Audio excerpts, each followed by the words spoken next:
Welcome back, everyone, and welcome to our plenary session 3, which is going to be a youth panel with Amber Taylor and Aaliyah Taylor of Westinghouse High School and Za'Morrie Reeves of Allderdice High School.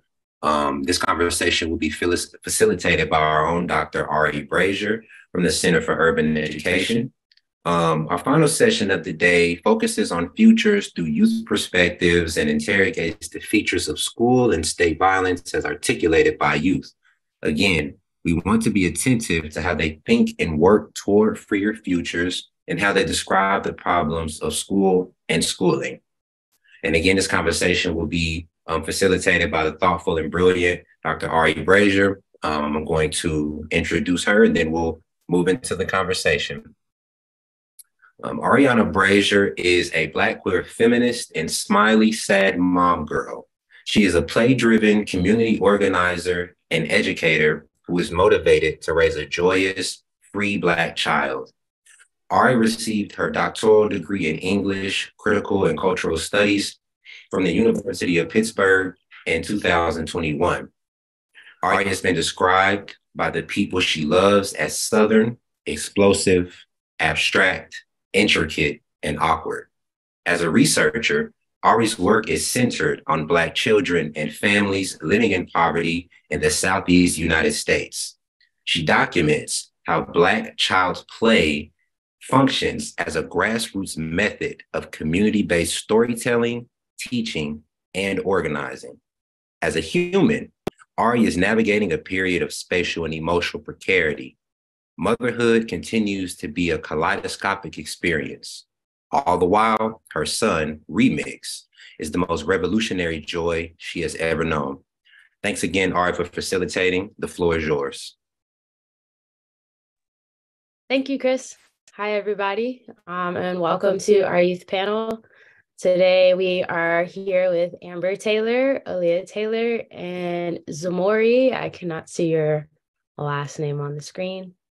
And so we're here with these 3 incredible high school students to talk about their school experiences, as well as their accomplishments and their joys. And so just as a disclaimer, I do want to share that we'll be accepting questions via the chat. I'm likely to wait until the end of the panel to introduce those questions, but should any that are immediately relevant or already being addressed in dialogue come up, I'll be sure to pose those to our panelists as well. So I think before we officially get started, it would be helpful if we allowed them to introduce themselves. So maybe we start with you, Amber. Just tell us a little bit about yourself and who you are, what you got going on. So my name is Amber Taylor. I just recently graduated from high school last Friday, so I have that going on. I plan to further my studies at Coppin State University, where I will be studying pre-med with a minor in African American Studies. Congratulations, Amber. Okay, Aaliyah. I just knew you were coming to me next. Hi, my name is Aaliyah Taylor. I am a freshman in high school right now. What I am doing right now, I am running my own business, which is AT Team Publishing Workshop. That's what I'm working on right now. I am currently attending Westinghouse Arts Academy. It's a different school other than the other Westinghouse, but that's what I have going on for myself for right now. Thank you, and congratulations on finishing out your first year. And Za'Morrie? I'm a sophomore at Allderdice. I have a very strong interest in law enforcement. And right now I'm working with the community engagement office and the mayor's office. So. Well, thank you all for being here and for taking the time to teach us all that you all have to offer. So we'll get started with the first big, broad question that we've discussed, which is, what do you know about the school to prison pipeline? And as you're sharing what you know about the school to prison pipeline, we'd also like to know examples of the pipeline in your school specifically. And so this is open to anyone who wants to answer. So What I know about the school to prison pipeline is that it's very relevant, especially in schools like mine, which happen to be in urban communities. Um, the way my school is kind of set up is set up to where you can do one minor offense and it comes with extreme consequences. Um, such as like, skipping class or whatever, it's high school. Kids want to skip class, kids skip class everywhere. We're teenagers. What are you going to do? So if you skip class, you'll get sent home with like a 3-day suspension. I feel like that's not really fair because it's skipping class. Yes, okay, you shouldn't skip class. You should go to your classes and do what you need to do. But at the same time, I feel as though a 3-day suspension does not, add up to skipping 1 day of class.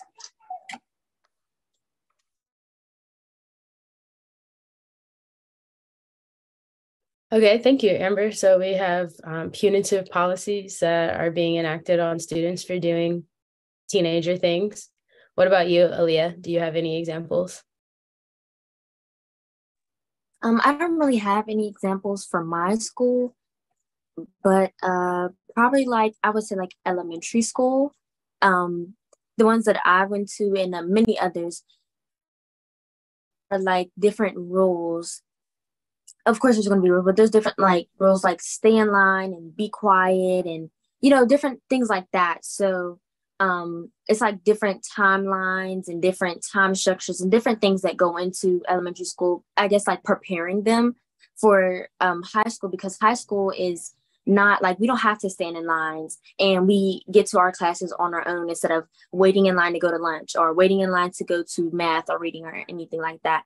It's like a freely thing for high school, but I feel as though elementary school, it was more strict and it was more like on the children to do what they were, assigned to do. So do you feel like that prepared you for high school?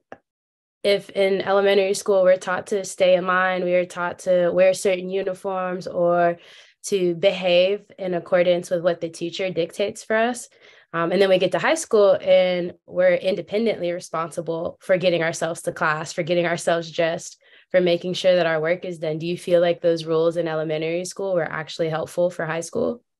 I feel like they were helpful in the like being a good person perspective, but as in preparing for high school, I don't feel like it was very helpful because for my high school, we get to wear whatever we want. And I don't mean at whatever we want, like, like very flashy exposing, but I mean as in we don't have to wear uniform. So I feel like sticking to uniform for a long time, like with elementary, middle school, whatever. And then when you get to high school, you get to wear what you want. It's like different outfits every day. And it's like, oh, well, I wasn't prepared for this. Or as the walking in the line, like I said, getting to lunch or whatever, there's different timelines that you have to stick to. So getting to class, if you're late to class and you're late to class, like Amber said, like sometimes it's suspension or go home. But it's just different things. Like elementary school did not teach us we have to get there by ourselves. It was always in a group or in the line or line leader this, line leader that. And now for high school, it's just very different because we're branching off to different classes and different places to be, and we're getting there on our own instead of a teacher lining us up and having us be quiet and putting the zeros up, bubbles in our mouths and things like that. So we don't have to follow that same code now being in high school. So I feel like that didn't really prepare us in the high school aspect, but being a better person kind of aspect. Okay, so it sounds to me like elementary school did not prepare us to think for ourselves. But when you're getting into high school, you're expected to think and manage yourselves in ways that, were not facilitated when we were younger. And we kind of talked about this last week when we were preparing for this panel. Statistically, the school to prison pipeline begins as early as our early childcare programs, our daycare programs. Black boys are being suspended at disproportionate rates in their preschool programs. And we know that adultification for Black girls, the phenomenon in which Black girls are treated and expected to behave like adults, begins as early as 5 years old. So many of the rules and regulations that you're gesturing towards, Aaliyah, are systemic. They're by design, and they begin when we are very young. We're taught to see people a certain way, and we're taught to see ourselves a certain way. And then that plays out throughout the rest of our time in elementary and into high school. What about you, Za'Morrie? Do you have any understanding of the school to prison pipeline you would like to share, and any examples in Allderdice?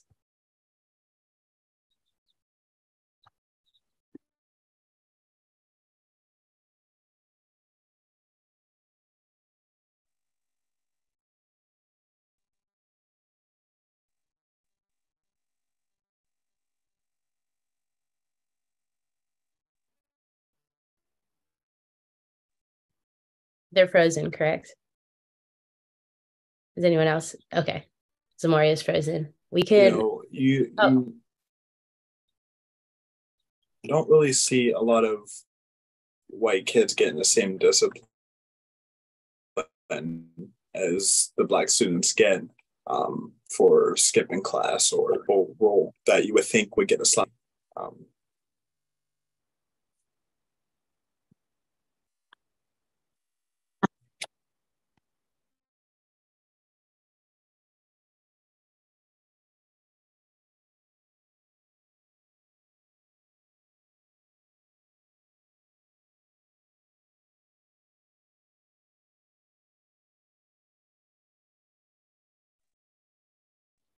Za'Morrie, I think I heard you say that you don't see white children being disciplined as harshly or severely as Black children at Allderdice. Is that correct?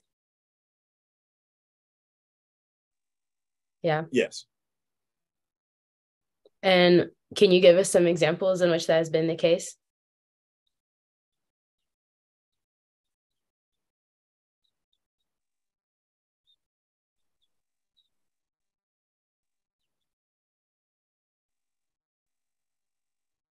Okay, it seems like Za'Morrie is still experiencing some connection issues. Like what Amber said. Go ahead.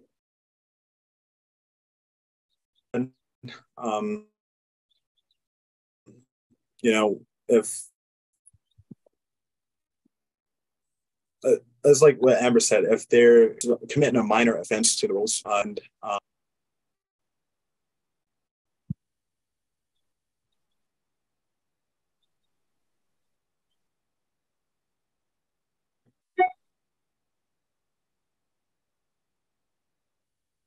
Okay, I'm receiving instructions to relay to you, Za'Morrie. The suggestion is that you log out and log back in because your connection is unstable.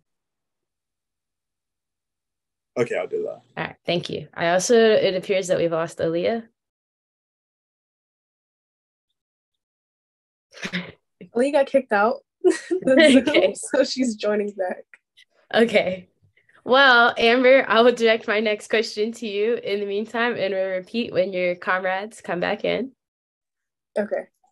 So I just want to know what you can tell us about your experience of grief, specifically as it pertains to your educational experience. What does grief look like for you and your friends? I know that you all have been managing a lot of violence inside your school and in the neighborhood surrounding the school. And so I would welcome any insight you have as to your grieving process.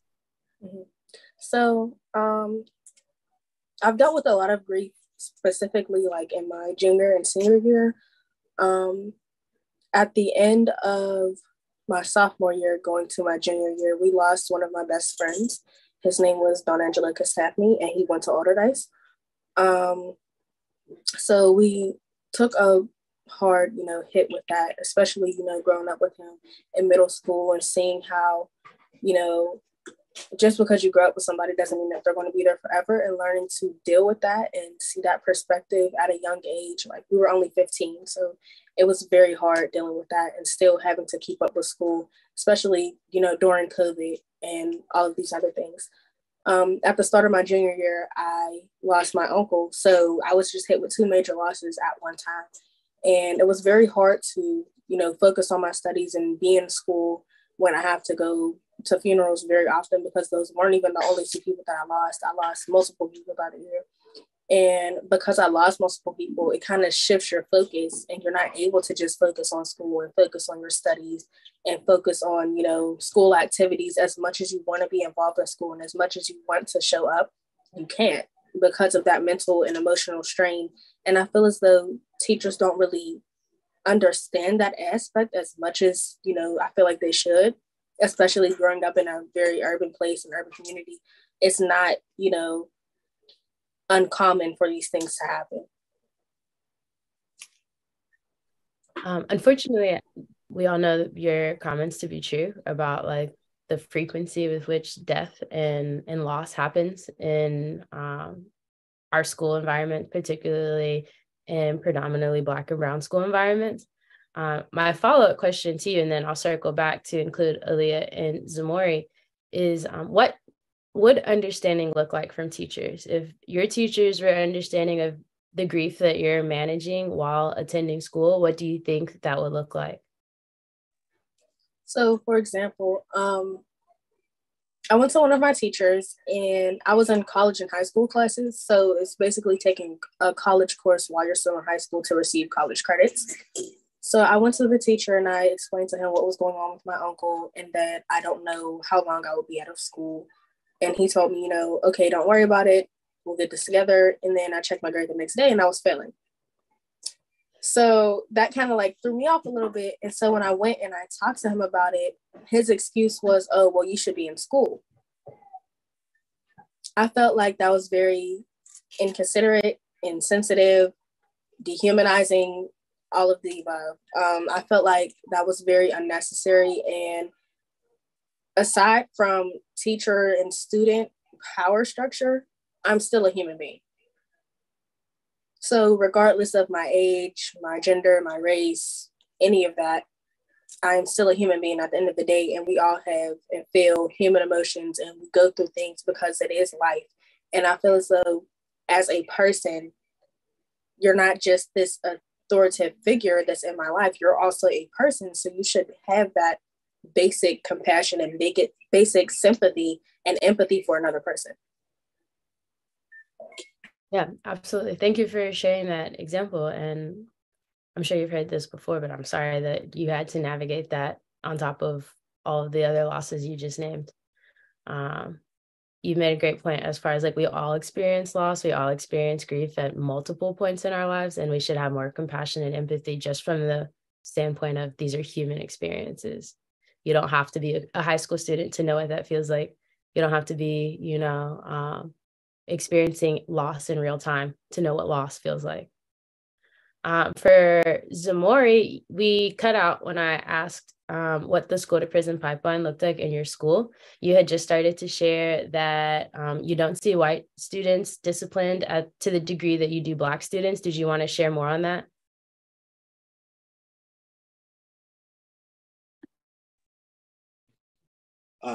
No, I believe Amber and Aaliyah went over that. I was just saying that I agree with them.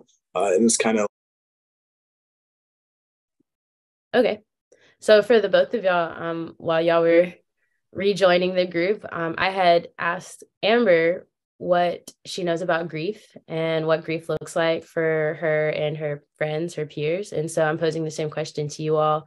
What has been your experience of grief in your life broadly, but specifically in school settings? Has your school been supportive or a hindrance as you're navigating loss and sadness or just certain trials and transitions?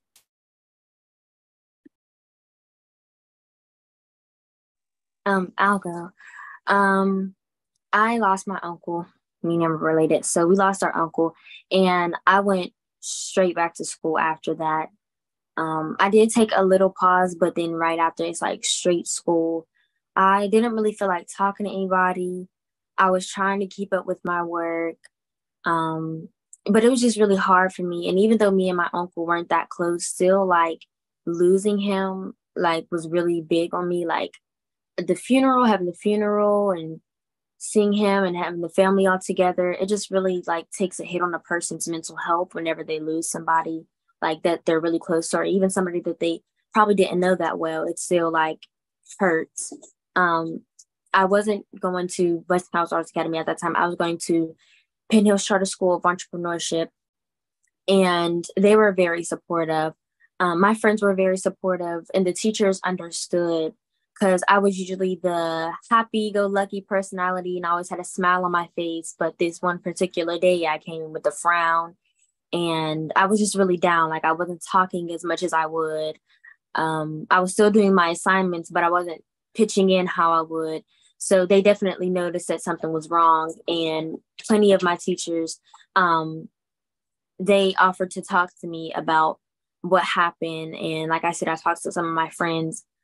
So I would say that the teachers that I had at Penn Hill Charter School were very supportive during my time of need.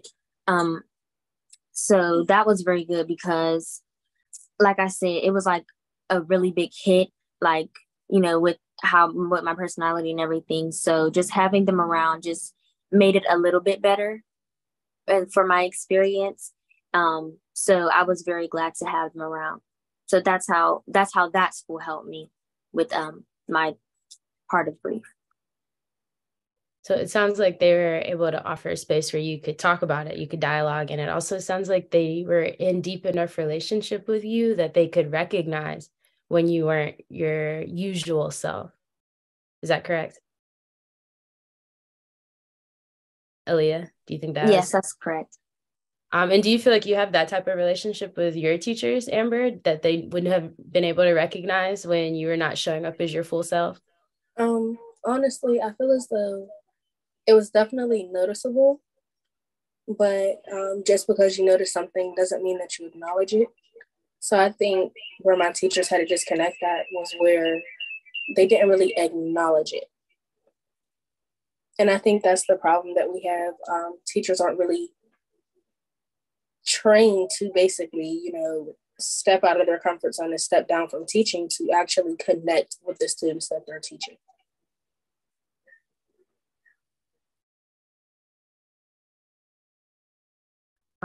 Thank you for that, Amber. What about you, Za'Morrie? Do you have any comments you'd like to share about grief, either for yours own or your classmates?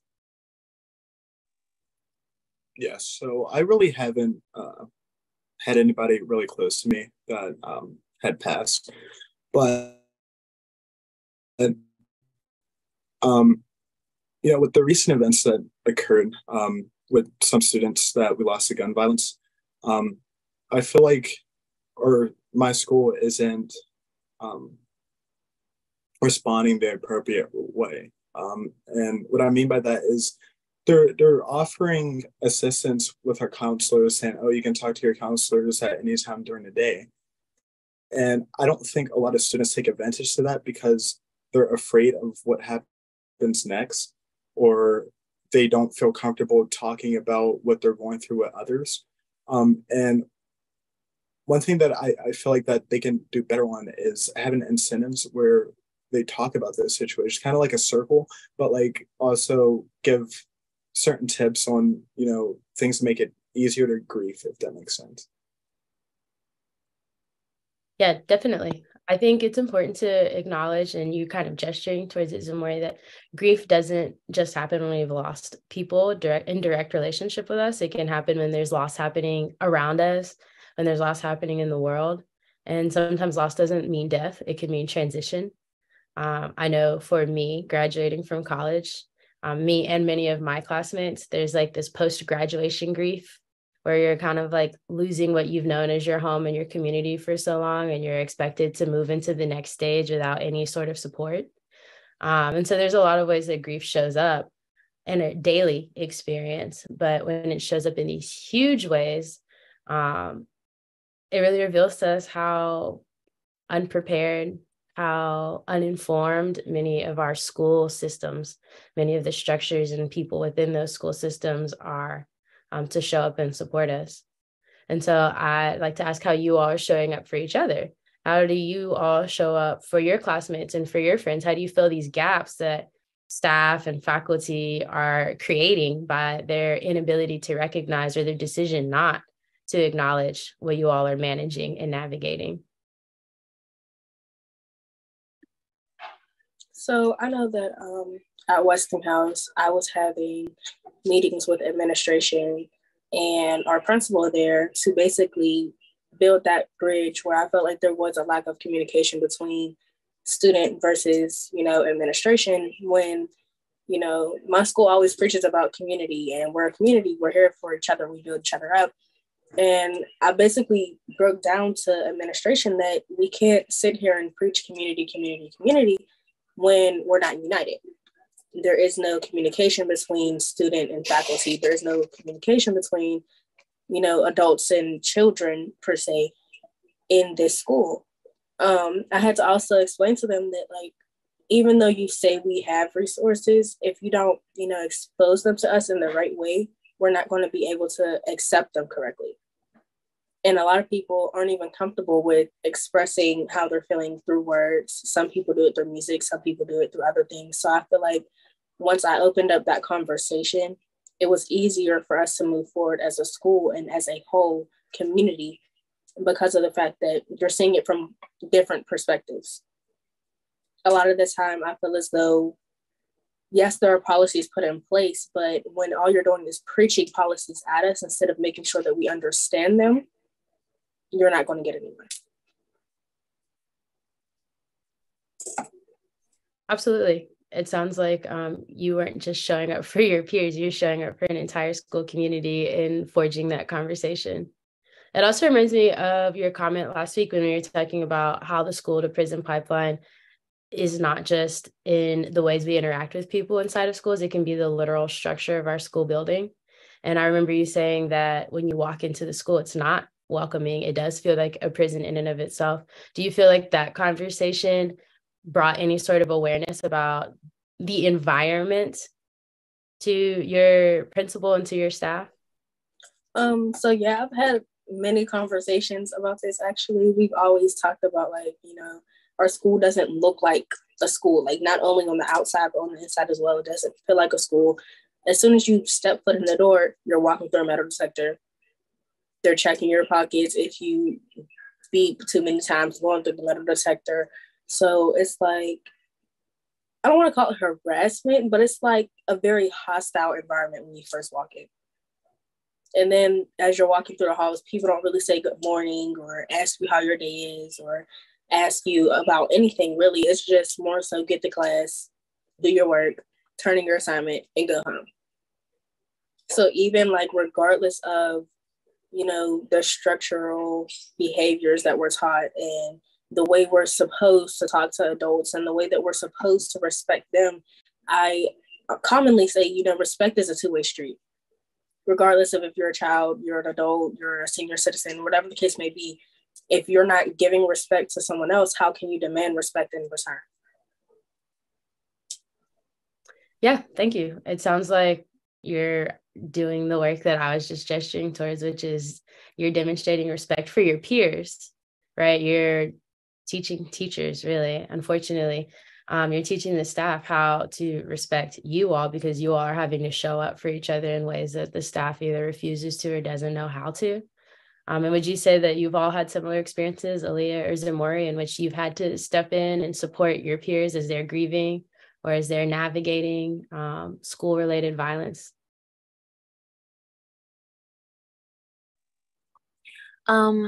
So as I mentioned, at Penn Hills Charter School, there was a lot of support, whether it came from the students, the staff. I would say I had to step more into the comforting zone when I got to high school. At Westinghouse, I don't know how to go about this, because some people were the comforting type and some teachers were understanding, but other teachers it's like they didn't care. It's like they had like a nonchalant type face on. So 9 times out of 10, if somebody is talking about how something happened, it's more so some of the students comforting that other student instead of the teachers jumping in and like pulling them to the side after class or having a meeting in a free period or something like that. So it's just like some teachers more caring than others when it comes to different things. And more teachers, like Amber said, respect. A lot of teachers have I'm the adult, you need to respect me but are disrespectful towards the student. Whether it's just like talking back, and sometimes some of the students will go back and forth with teachers because of the fact that they didn't give the respect that the students, wanted. So it was like you give respect and you get respect, which was a big thing. But some of the teachers, I don't want to say they didn't understand it, but they didn't show the respect for the students. So a lot of that comes in like the students helping other students instead of teachers being there to help the students.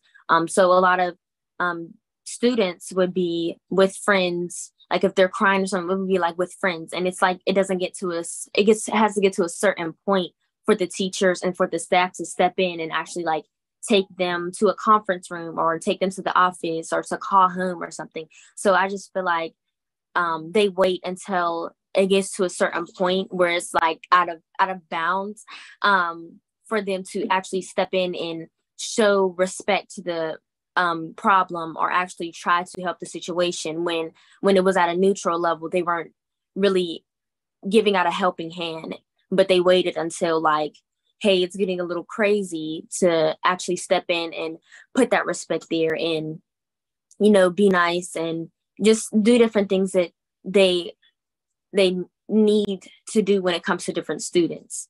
Like Amber said, some people don't know how to express themselves. A lot of people at my school, they don't know how to express themselves. So I feel as though like the teachers need to be more understanding because for even at a lot of schools, people think, oh, this person's disrespectful because they won't talk to me. No, it might not be disrespect. It might just be that they're not comfortable with you, like the vibe you give off. Maybe they're not as comfortable with you yet as they might be with another teacher. And sometimes teachers, they do get offended with that and they just turn cold or like turn to stone with the student because they feel as though like they deserve like respect. It's a respect thing, but sometimes it's just that student needs a little bit more time to warm up to you and actually open up to you about their feelings. And it's like I said, it's a give and get thing. So if you're giving them a safe space, if you're, talking to them sometimes, if they're having a hard time, you pull them to the side, different things like that you can help with. They'll eventually open up to you and they'll probably come to you with different problems and it might not go to that one teacher they favor you over. So I think it's just like teachers need to just like take some time and just, like Amber said, take a step down from like being a teacher. Because a lot of teachers are parents as well. So it's like some teachers understand how it is. Like they'll be like, oh, I have a child at home. And, like the mommy mode comes on or the father mode comes on for different stuff. It's like they're crying. Some teachers would be like, hey, are you okay? So it's just the different things that teachers need to, I would say like get together with so that a lot of students would probably be more open to expressing how they feel, probably be more open to talking to them when it comes to different situations instead of having to not deal with another student, but like instead of having to get that help from another student, because another student, even though they're both youth, that might not be the best help because, they can be there to comfort them, but they might not know what to actually say, or they might not know what to actually offer. So I feel as though like adults, can put it on, like can help them more than it coming from like a student when it comes to certain things. Definitely. Thank you. I have a comment for on what you've just shared, but I wanted to make sure that Za'Morrie, if you have something you'd like to share about supporting other students, that you have the space to share it. No, I don't think it could have been better said than what Amber and Aaliyah said. Thanks. I think so too. I think you both encapsulated the experience pretty well. And it makes me think of two things. The first was a conversation that I had with elementary school students when I was doing dissertation work. One of the moms actually was explaining to me why certain students may appear disrespectful to teachers, but they're saying that, these kids go home and they take care of their 4 and 5 little brothers and sisters. They're fixing dinner, they're taking care of the house, they're home alone for hours on end, and they're doing and performing these adult responsibilities only to come to school and to be talked to like they don't know any better. by the teachers. And so this mom was explaining to me that it doesn't matter what your title is. It doesn't matter what your authority in a space is if you don't know me, and so the kids recognize real. They recognize anybody who recognizes them and sees them for the fullness of their experience. And we have a lot of teachers in that particular school, and it sounds like maybe in y'all's as well, that weren't recognizing how responsible, how capacious, like how able-bodied and able-minded youth are, right? So they're not respecting you all as the fully functioning people that you are. And so that's like one piece, is just like that begins at a really young age. Like a lot of children are doing adult responsibilities, and then they come to school and they're talked down on as though they're not able to manage and navigate a space responsibly and intellectually. And then what it also sounds like both of y'all, specifically you, Aaliyah, are gesturing towards is this really popular slogan in abolition work. And it's that communities keep communities safe, right? These authority figures, these policing figures are not actually responsible for our safety. In many cases, they make us more vulnerable to danger. And what you're gesturing towards, Aaliyah, is like a real care practice that we do instinctively as communities. We do instinctively, specifically as like Black women and femme people, is that we fill in these gaps of care.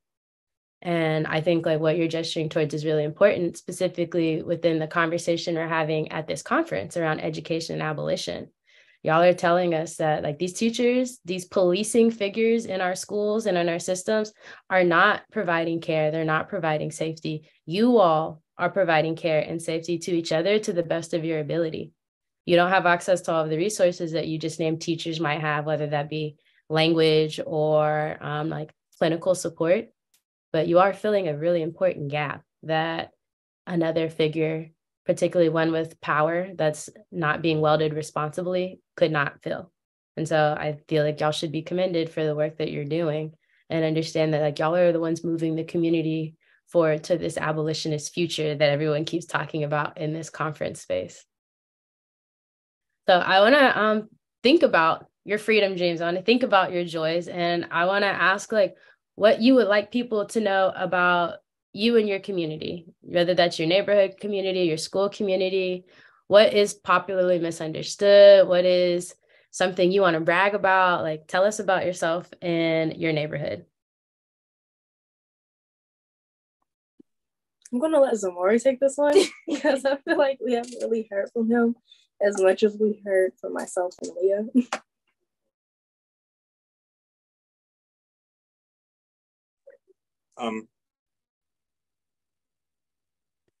I can say from the Allderdice community, we have a lot to offer as far as clubs and certain programs. So I think that's like an amazing thing that a lot of students have.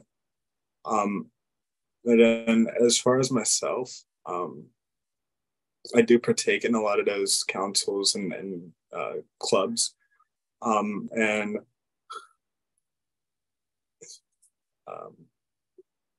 I don't know.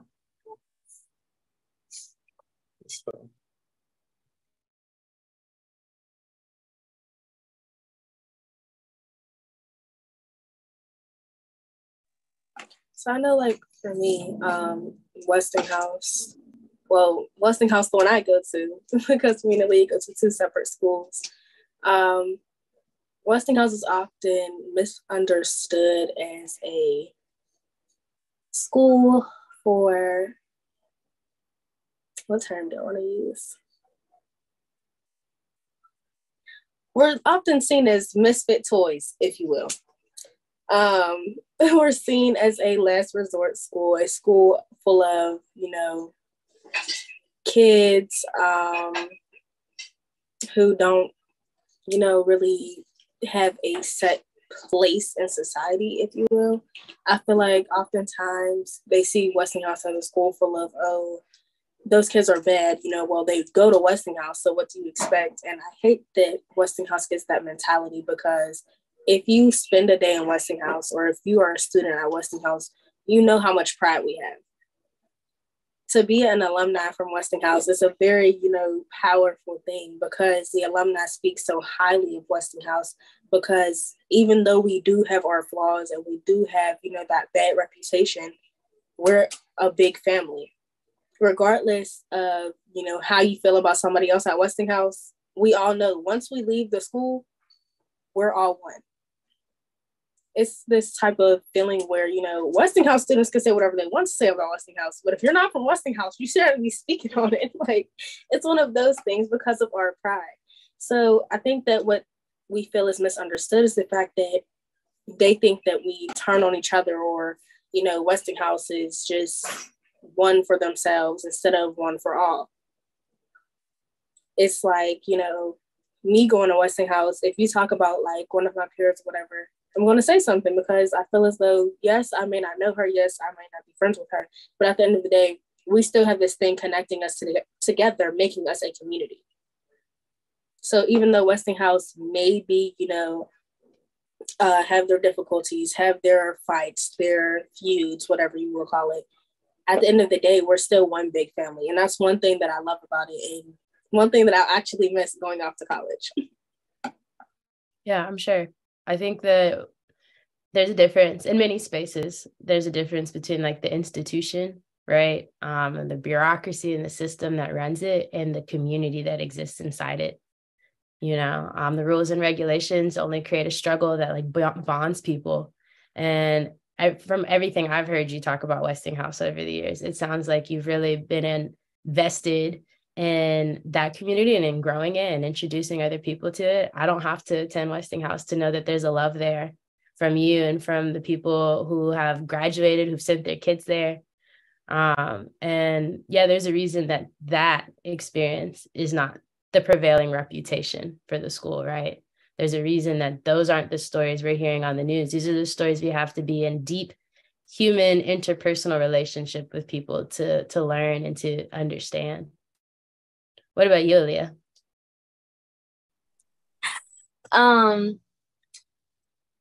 Well, my Westinghouse community, I wouldn't put it into competition with the other Westinghouse, because it is very, very, very different when it comes to certain things. Like we are an arts academy, so it's like dance, and it's I'm trying to think of what the sentence there. It's dance and digital arts and singing and things like that. So it's very different from the other Westinghouse. But I would just say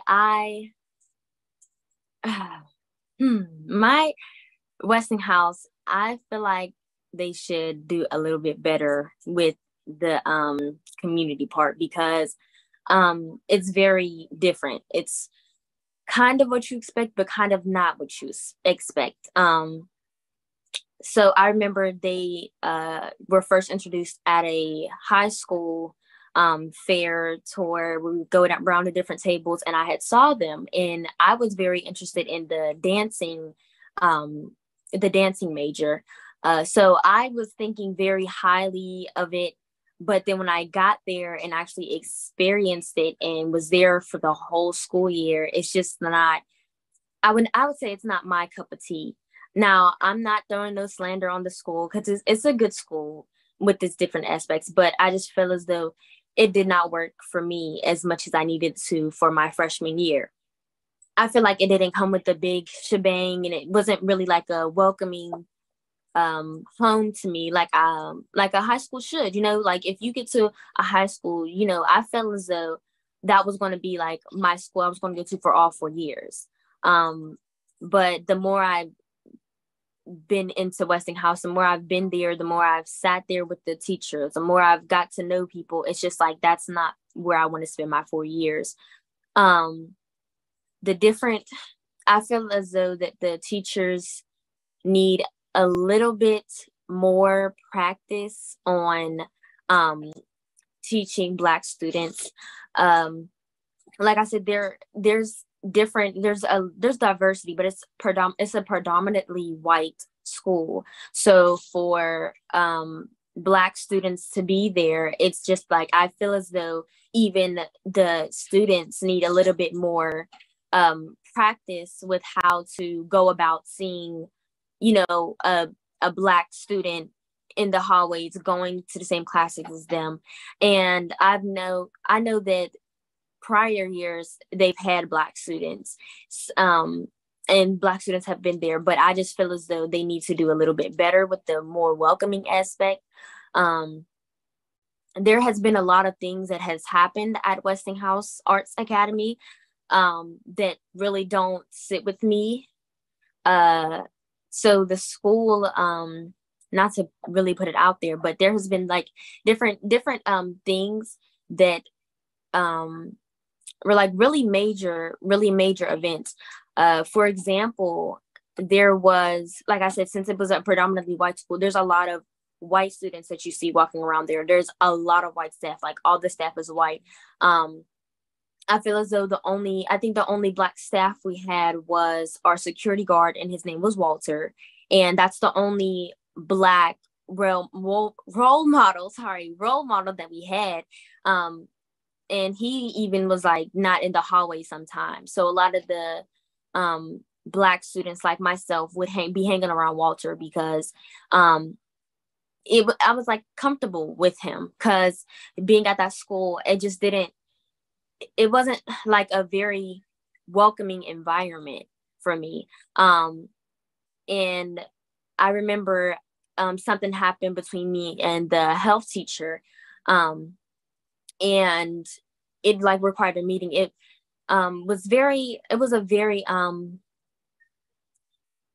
put me off, like it just threw me off, because what happened was we were sitting in class, and the shooting that had happened at Westinghouse had just happened, and we were coming back to school, and we didn't have anything planned for that day.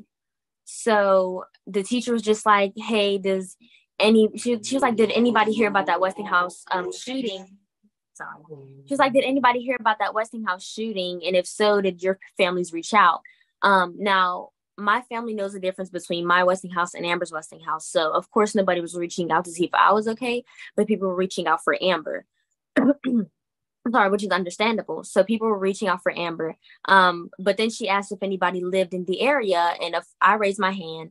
And from then on, she just zeroed in on me because, like I said, I live in the area. So she started like, oh, do you know who was involved? Do you know what happened? Different things like that. And I'm just like, no, I just live in the area. Like, I don't really know why that happened. So she's just going in on me a little bit, just like, because like she thought that, oh, like I'm involved, but I wasn't. So then we move on to street names. I don't know how, but we move on to street names from the Westinghouse, and she's like, oh, well, does anybody know what street names are? And I said they were like nicknames, because a street name might not always mean that you're like in a gang or you're running the streets or whatever. So I said it was a nickname, and she said that I was wrong. And she was like, it's gang related this, gang related that. And I'm like, that's not really that's not really like a street name thing, like it might be part of it, but that's not its whole meaning behind it. So after that, she started to talk about how Westinghouse had how the Westinghouse shooting was gang related, and she's like, everything with that school was gang related this, gang related that. And I'm just sitting there while like all the white students are like looking around, because they have no idea like what she's talking about. But for me, I'm just a little shocked, because that's not all that Westinghouse is about. The other Westinghouse, that's not all that it's about. It's not all about gangs. It's not all about, but it just has such a bad rep from different things that's what a lot of people, more than that teacher, that's what they think of that Westinghouse. So I tried to reel it in a little bit, and I told her that's not what all Westinghouse is about. So she shuts me down, and she's like, I know, because I coached there for 6 years. Now, Westinghouse has changed. 6 years, Westinghouse has changed. So it's just like she was a know-it-all when she came to the subject, and she was partially wrong. She was wrong, I would say. And I know it's very disrespectful to call like adults liars and they're wrong and say this about them, but you know, she was wrong. You know, like I feel as if she had no place to say that about Westinghouse just because you coached there for 6 years a long time ago. Things have changed. Teachers have been in and out of there, new different students and things. So I just feel as though she was really wrong in that aspect. And then we were talking about how we were talking about what we wanted to be when we grew up, and or what we wanted to do. And now I said a little joke. I was like, oh, I want to be with Michael B. Jordan. You know, I really love Michael B. Jordan. But I said I wanted to be with Michael B. Jordan. And then I'm like, I'm just kidding. I want to be a school counselor or a therapist. So she was trying to get my attention in class. And she's like, oh, hey, Michael B. Jordan. And I look up and I'm like, Michael B. Jordan. She's like, I'm going to just say that from you. She was like, I'm going to call you that from now on when I want to get your attention. And I'm like, no, like, you're going to address me like what my name is on the paper, not to be disrespectful or anything, but that's not, you know, that was very, like, she tried to make a joke out of it and it wasn't right, you know? So when I finally went to the office and the higher up about it, I was talking to one of the ladies in the office, and while we were having the talk, she tried to relate to me. And as a white woman to a Black student, I don't think there's much similarity there. So when I was talking to her, and I'm like, that hurt my feelings a lot, and I really felt embarrassed because she was coming at me just because of that little incident that had nothing to do with me. You know, my feelings were hurt. And she was like, I understand you because my son's girlfriend is biracial. So it's just like, is that really like your level of understanding? So she tries to be my friend, and she's like, I now understand all the stupid things that white people are saying to Black people now. I understand how you feel, and I understand where you're coming from. And to me, it's just like, you don't really understand, you know, like you have not been through the racial profiling that I've been through. You haven't walked into a school full of white students and white people being one of the only Blacks there. All the dirty stares and all the dirty looks and being judged as soon as you step foot into the door because of how different you are. And I know there's racism comes from everywhere, but it's just, I would say it's more so like for me, she tried to really like be like my friend on that and really say she really relates to my issue when she doesn't. So I feel as though that school needs like some I guess like practice or like some lessons or some sessions about teaching Black students and welcoming Black people into their areas, because I feel as though that wasn't very, that's not a very welcoming home for me. And I do recommend the school because they do have like a good, they have good majors and everything, good education. But for a welcoming home as a Black student myself, I would not recommend it. That's some heavy shit. Yeah, thank you for sharing all of that. I think it's really important to commend you for speaking up for yourself, and for knowing when a place is not home, it's not safe for you. I can't say that at 14, I would have known to call it what it is and be like, I don't want to be here. And so the fact that you like have the self-awareness and the language to advocate for yourself says a lot about who you are as a person and how much work you're doing on yourself and for yourself. And so I really commend you on that front. And some of what you're like leaning towards, actually, Connie Woon, who was on the last panel, in some of her writings, she talks about this thing called unarchived forms of discipline. So she talks about the ways Black girls specifically are shamed for existing in a certain space so that like we won't speak up later. It's like we're being punished without being punished. And a lot of times that comes in the form of humiliation. It comes in the form of like silencing. And it sounds like your teachers were like silencing you. They were targeting you out. And in some ways they were trying to enforce a humiliation that would lead you to silence. And you didn't allow that. You didn't allow them to speak negatively on you, on your community. And so that's a form of resistance that you were practicing in real time. And also, just to that teacher, just because you were a coach in a school doesn't mean you're a part of a community. Just because you're faculty doesn't mean you're part of a community. Just because you step foot in the building doesn't mean you can claim that space is yours. And I think that's like a systemic issue that we have across schools throughout the country, is that we have a lot of people in those schools who think that just because they're there, they can speak for the people there. But we have a lot of teachers who are not part of the community, who have no relationship with anyone beyond the school walls, right? And we have a lot of teachers who don't see themselves, they don't see their kids and the kids that they're teaching. And that's a problem. There's a distance there on purpose. And that's racism, that's sexism, that's all the things that you all have named working against any sort of real relationship building. So that teacher using the argument that they coach there to say that they can speak on the people there is a lie. And I'm glad that you called it out for what it is. And we also have some people in the chat who are commenting and commending you all as well. Shiva says, thank you all for holding this space. You're all powerful and dynamic. And we have a question from Rachel. Rachel asks how community members who aren't students, teachers, or caregivers can support your resistance against oppression in your schools. So how can they support you all standing up for yourselves and for each other if they're not teachers, if they're not parents? I know that Westinghouse, the one that I go to, I know that we have a lot of people in the community who don't have students there that often, speak on our behalf for people that aren't comfortable for speaking for themselves. And the student body, we really try to speak out against things that we feel like are, disrespectful or don't really align with what we feel we should receive as students. And I feel as though people who aren't in the school itself can help us by, just amplifying our voices even more, just spreading the message about, hey, these kids are doing this, you should go attend, you should go help them.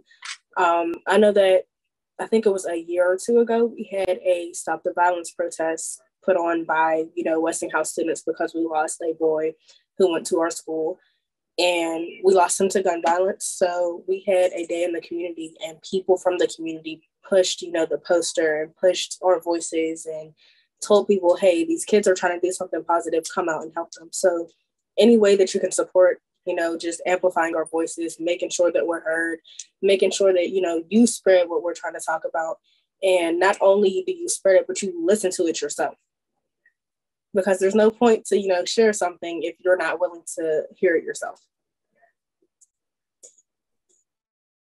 Truly, I think a lot of the work for us who do not have students in the school or who do not attend the school personally is showing up to board meetings, school board meetings, right? Because these meetings are happening while people are at work, while people are caring for their kids, while you all are at school, and advocating for the right people in the right positions. And I think the second half of that is creating more platforms like this for you all to speak for yourselves. And from Rachel, we also have a comment. Rachel says, as a Black girl, they also received an inappropriate nickname from a white female teacher when they were in high school. And Rachel is proud and excited for how, Aaliyah, you stood up for yourself. And so you all have much community support backing you in your self-advocacy. It's not easy. And it doesn't get easier, but you all are only going to grow more powerful, more bold, more vocal, and we're all excited to follow and support. We also have a question from Christine, and this is for everybody, maybe especially you, Za'Morrie. What makes you feel connected and invested in your school community, and what makes you feel disconnected from your school community?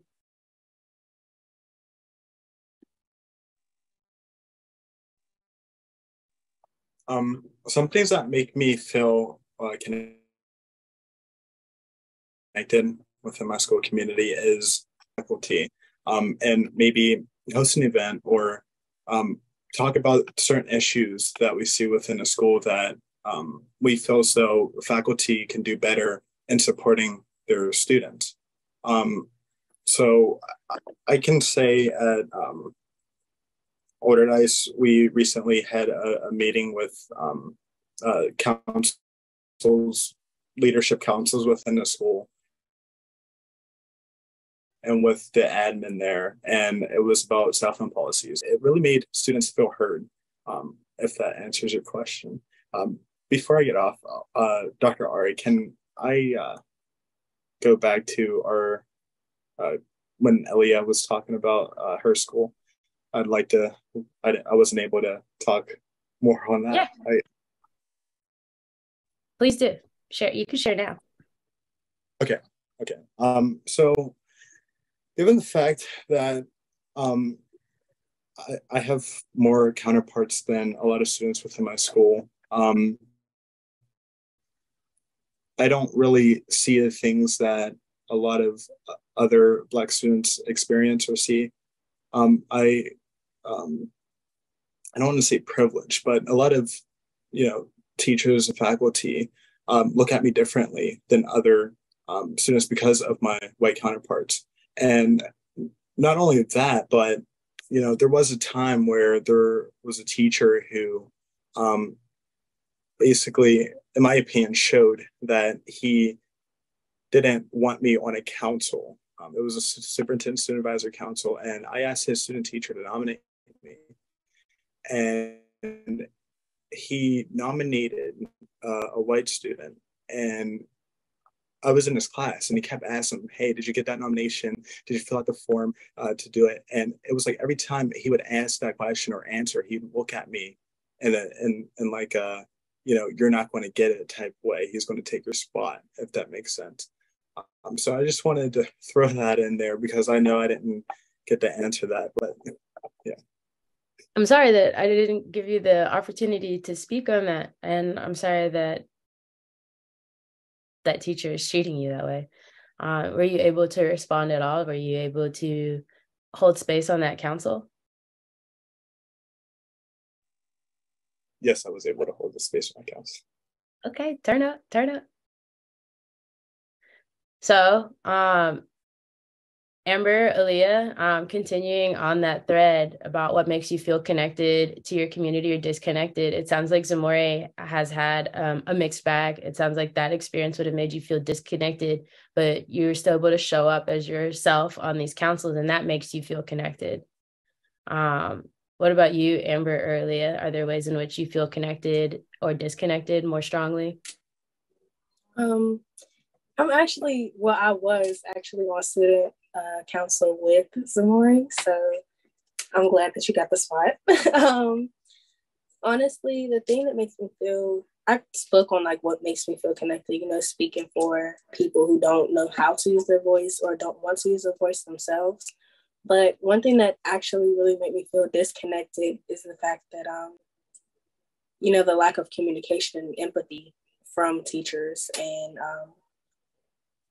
higher ups, if you will.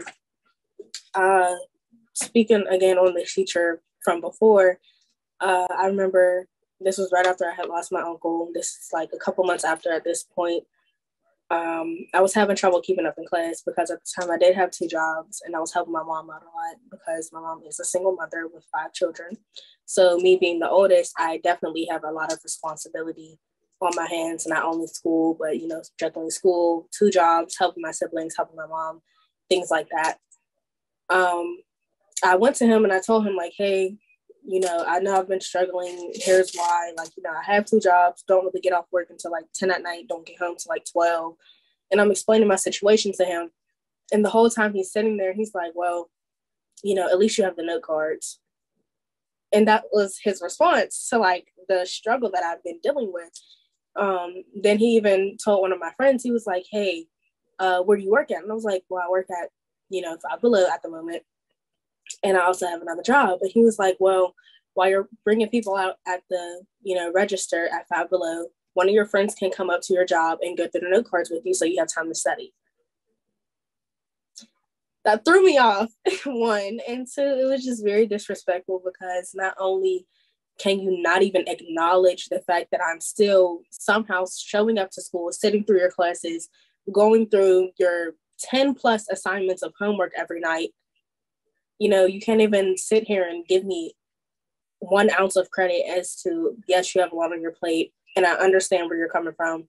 No type of leeway, like none of that. So that really made me feel disconnected from not only, that teacher, but that class at the same time, because yes, I get it. It's a college and high school course, and, college isn't going to wait for anybody. I understand that. But at the same time, it's like, you can't at least even acknowledge the fact that, I'm putting my best foot forward and still trying to navigate my way through this I was 16 at the time. So it was just a lot. I hope you didn't internalize it. It doesn't sound like it, because it sounds like you knew that you're doing everything that you possibly could to show up for yourself and for other people.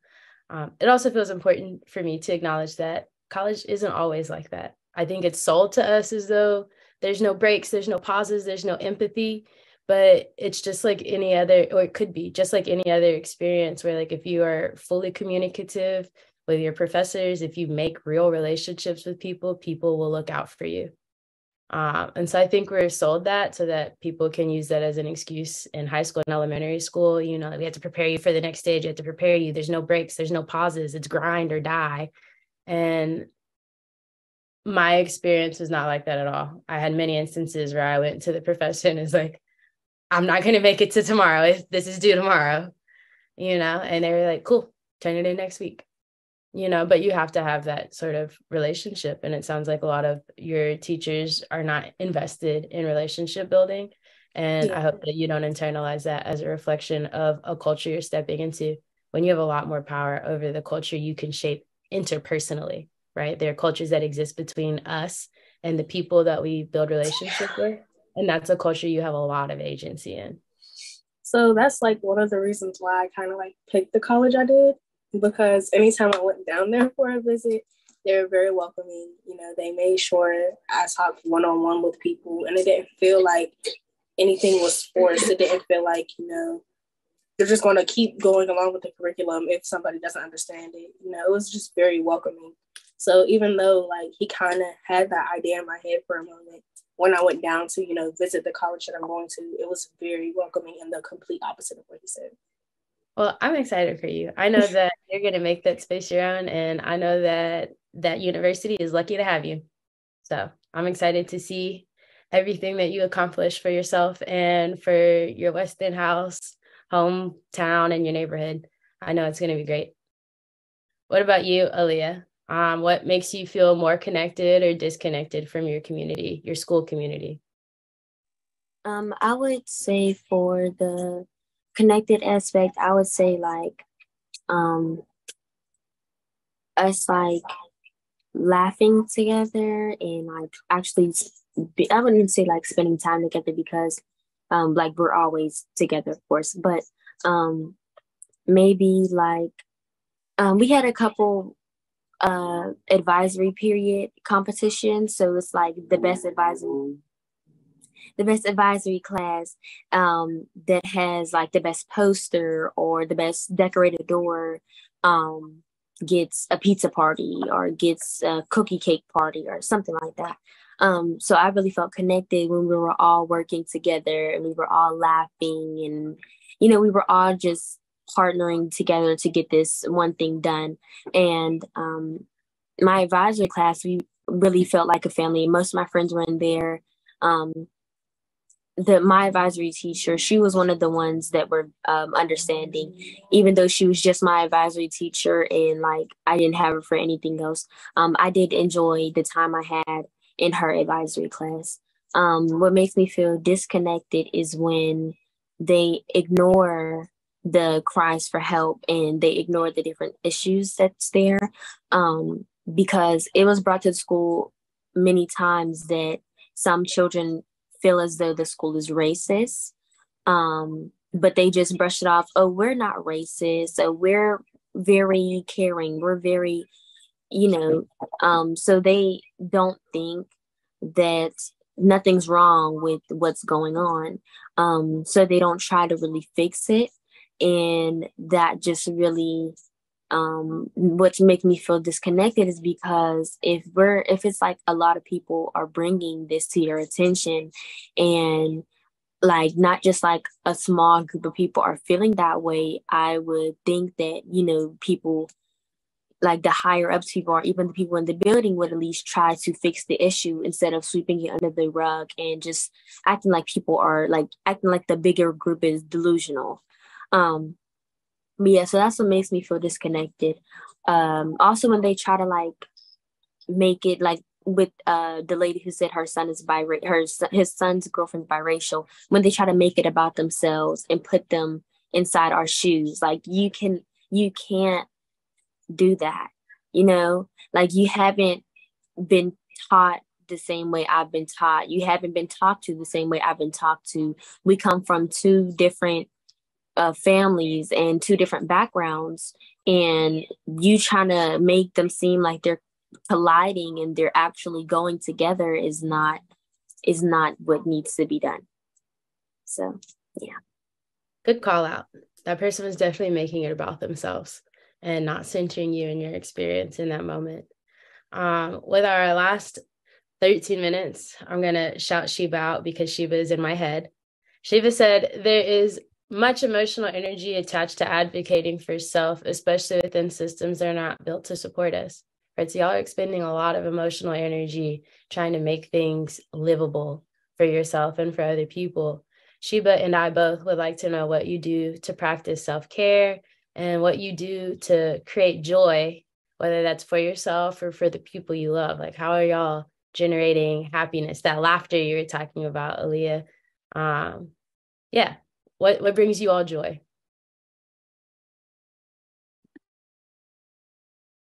What brings me joy is food. I love eating.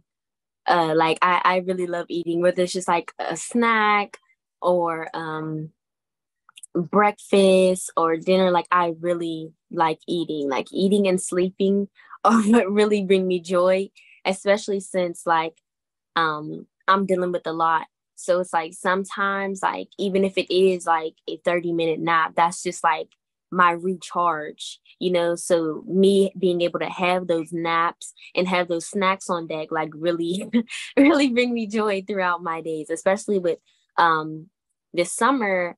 I'll be doing hair a lot and possibly looking for like another job outside of hair. So even with that, like if I do start working at a whole nother job, then those hours and everything, coming home, you know, taking my shower or my bath and eating some food, eating a little snack, and like finally getting to sleep after being on my feet and doing a lot of stuff would like really be rewarding to me in my opinion.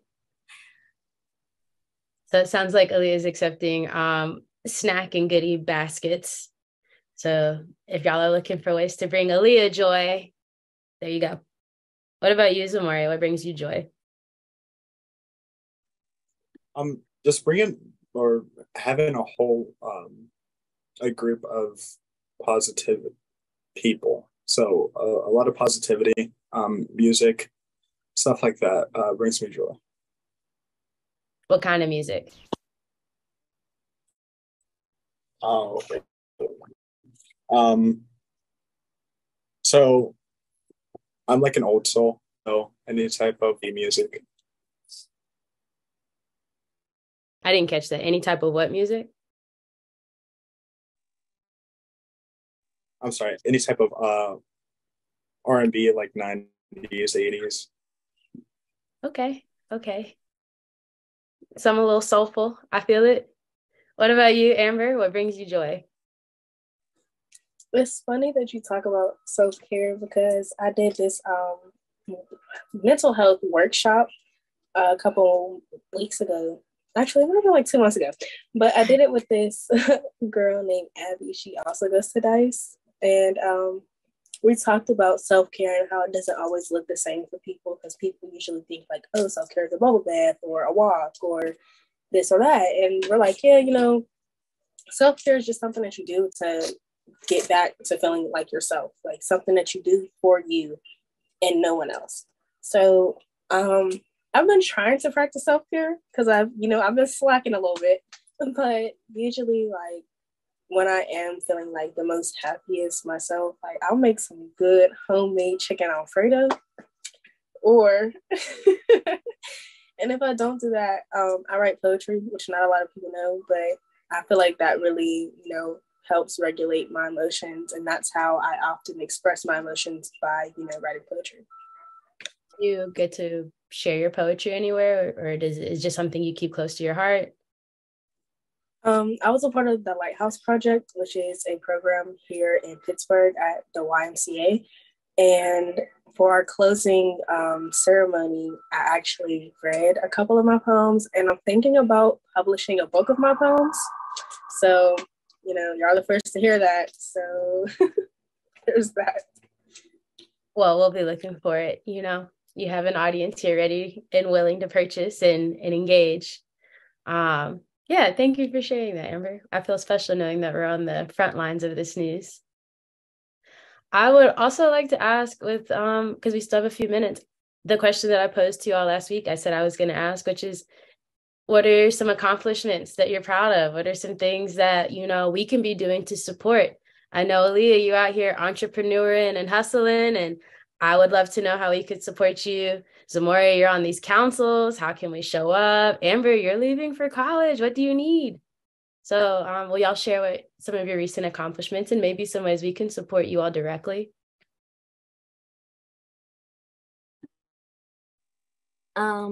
So a recent accomplishment, I'm working on my second book, and I'm not even gonna lie, like I've taken a pause with it because writing a book, like a lot goes into it. In the book that I'm writing, it's a journaling activity with other stories from other teens that have dealt with a lot of social issues. So it's like I had to take a pause sometimes to get other stories and bring them in.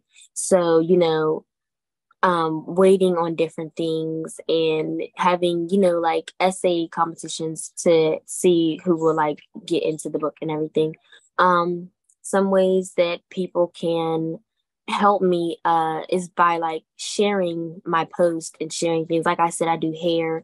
I'll be welcoming clients all summer.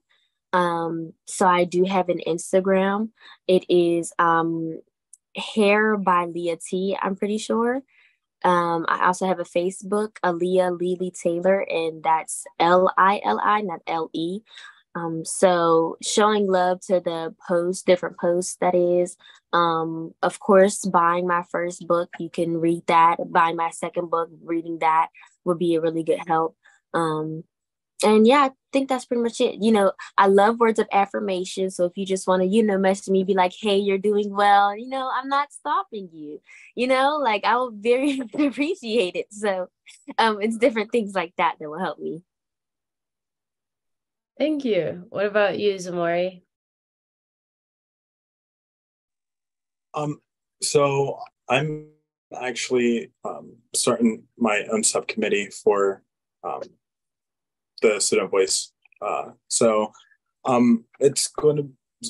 It's called school safety. And so in that council, we want to target things like,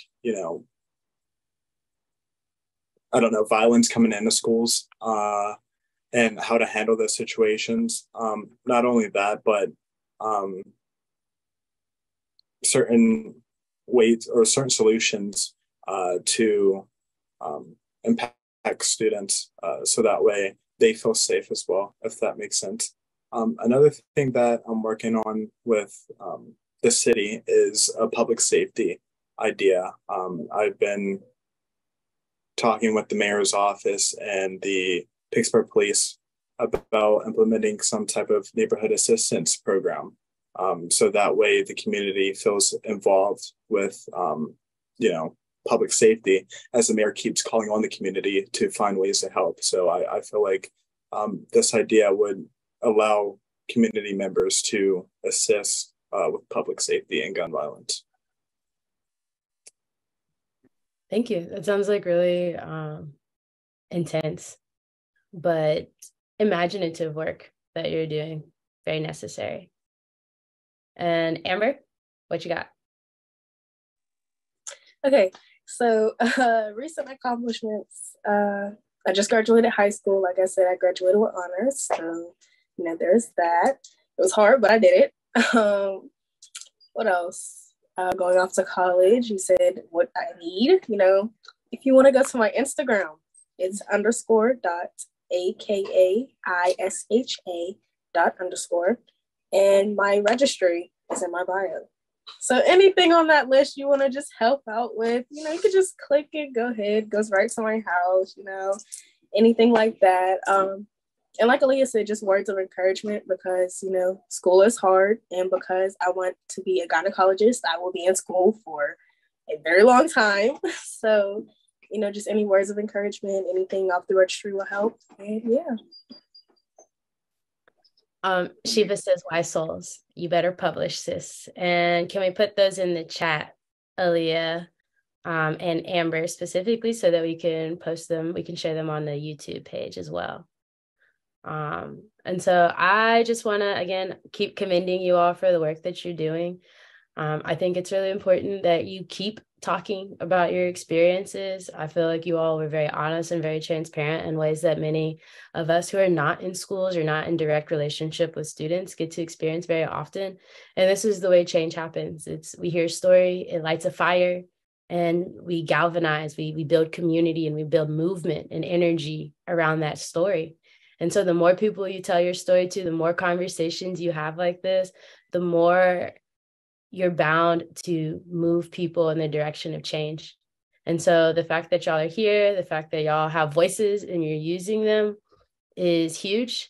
And I hope that as you're moving through the summer and into your next school year, and it sounds like at least 2 of y'all into new schools, that you will keep that same energy, you keep that same fire, and that you know that your Center for Urban Ed team are here to support you, as well as the countless hundreds of others that are on this call, and hopefully are about to click these Instagram pages and send some letters and show up in support of these student council meetings.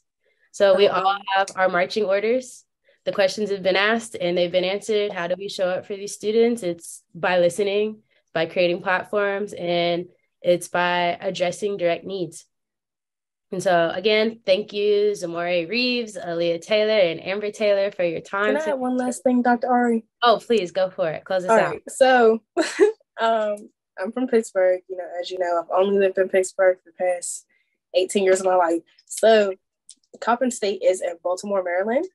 So if anybody is from Maryland, or if anybody knows anything about Maryland, please tell me tips and tricks about the city, anything like that. Just any heads up, any advice. I'm open to everything. And again, we're going to put Aaliyah and Amber's Instagrams on the page. And so you all can send those tips and send those resources directly. And so, yeah, thanks, y'all. I hope you enjoy the rest of your day, the rest of your conference, the rest of your summer.